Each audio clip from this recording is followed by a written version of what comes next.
Brain fat کے معزز دوستو السلام علیکم، میں عرفان۔ اور دوستو، یمن نے پہلا امریکی جہاز تباہ کر دیا ہے، اور اب یوں سمجھیے کہ یمن کے ساتھ امریکہ کی جنگ باقاعدہ سے شروع ہو گئی ہے، اور امریکہ کا ساتھ دینے کے لیے اس میں برطانیہ بھی کود پڑا ہے۔ امریکہ اور برطانیہ نے پہلی ایئر سٹرائک کر دی ہے یمن پر، اور اس میں صنعاء، پورٹ سٹی حدیدہ کے ساتھ ساتھ 10 جگہوں کو نشانہ بنایا گیا ہے پینٹاگن کے مطابق۔ اس میں امریکہ اور برطانیہ نے دعویٰ کیا ہے کہ انہوں نے یمن کے حوثیوں کے خلاف ان جگہوں پر حملہ کیا ہے جہاں سے یہ ریڈ سی میں بحری جہازوں پر سٹرائک کرتے تھے، اور ایمونیشن ڈپو یعنی اسلحہ کا ذخیرہ جہاں پر ان کا تھا وہاں پر بھی حملہ کیا ہے۔ اب یہ جنگ بہت زیادہ پھیل چکی ہے دوستو۔ معاملہ بہت سادہ تھا، امریکہ کے لیے اسرائیل کو وحشیانہ کارروائیوں سے روکنا بہت آسان تھا، لیکن اس کی بجائے امریکہ ایک ایسی جنگ میں کود پڑا ہے جس کی اپنی جنگ نہیں تھی، لیکن وہ اسرائیل کی جنگ کو اپنی جنگ سمجھتا ہے۔ لیکن ہوتی تو کافی عرصے سے امریکہ کو للکار رہے تھے اور اس کو کہہ رہے تھے کہ آؤ ہمارے ساتھ ریڈ سی میں جنگ کرو۔ امریکہ اس سے دور بھاگ رہا تھا، لیکن پھر ہوتیوں نے ایک ایسا خطرناک کام کیا کہ امریکہ اور برطانیہ کو اس جنگ میں کودنا پڑا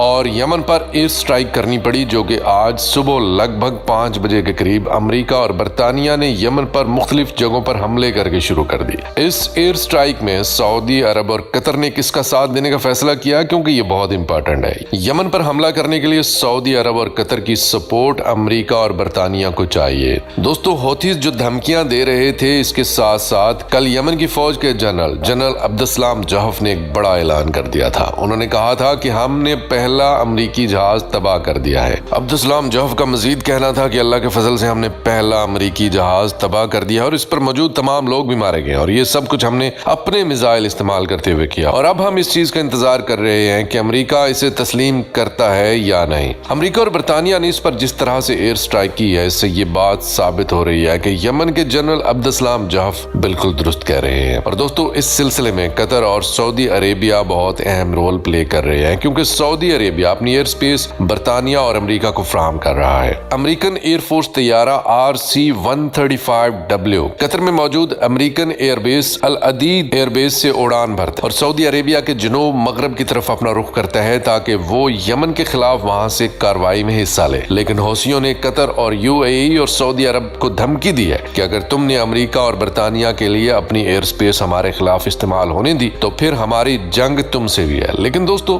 آپ کو یاد کراتے چلیں کہ UAE اور سعودی عربیہ پہلے سے ہی یمن کے خلاف جنگ لڑ رہے تھے، اور تب بھی سعودی عرب اور UAE کو امریکن سپورٹ حاصل تھی۔ اسی دوران دوستو، عمان نے ایک بہت بڑا اعلان کر دیا، اور یہ اعلان واضح طور پر حوثیوں کی مکمل سپورٹ ہے۔ عمان نے کہا ہے کہ وہ کسی ایسے ملٹری ایئر کرافٹ کو عمان کی ایئر سپیس استعمال نہیں کرنے دے گا جو کہ یمن پر حملہ کرنے کے لیے جا رہا ہوگا۔ دوستو، یہ ایک بہت بڑی خبر ہے۔ یمنی منسٹر آف ڈیفنس نے اس بات کا اعلان کیا ہے کہ ہمارے پاس وہ اسلحہ ہے جو تمہارے بحری جہازوں کو ڈبو دے گا، تمہارے جنگی جہازوں کو تباہ کر دے گا، اور تمہاری سب میرینز اور تمہارے ایئر کرافٹ کیریئرز کو بھی برباد کر دے گا، اور ریڈ سی تمہارا قبرستان بن جائے گا۔ اور دوستو، اس سے جڑی ہوئی ایک اور خبر وہ بھی بہت امپورٹنٹ ہے، اور وہ یہ کہ کل ایک خبر آئی تھی کہ ایک آئل ٹینکر عمان کی بندرگاہ کے قریب اغوا کر لیا گیا، اور اس کا کوئی سراغ نہیں لگ سکا تھا کہ یہ کہاں گیا، کیونکہ یہ ریڈ سی سے بہت دور ہے، اور ایسا لگ رہا تھا جیسے سمندری ڈاکوؤں نے اس جہاز کو اپنے قبضے میں لے لیا ہو۔ لیکن اب جو نیوز سامنے آ رہی ہے اور جو ایران کا میڈیا بتا رہا ہے، ایران کی تسنیم ایجنسی بتا رہی ہے، اور جو ایران نے تسلیم کیا ہے، اس کے مطابق ایران نے اس آئل ٹینکر کو، جس کا پہلے نام سویز رجن تھا،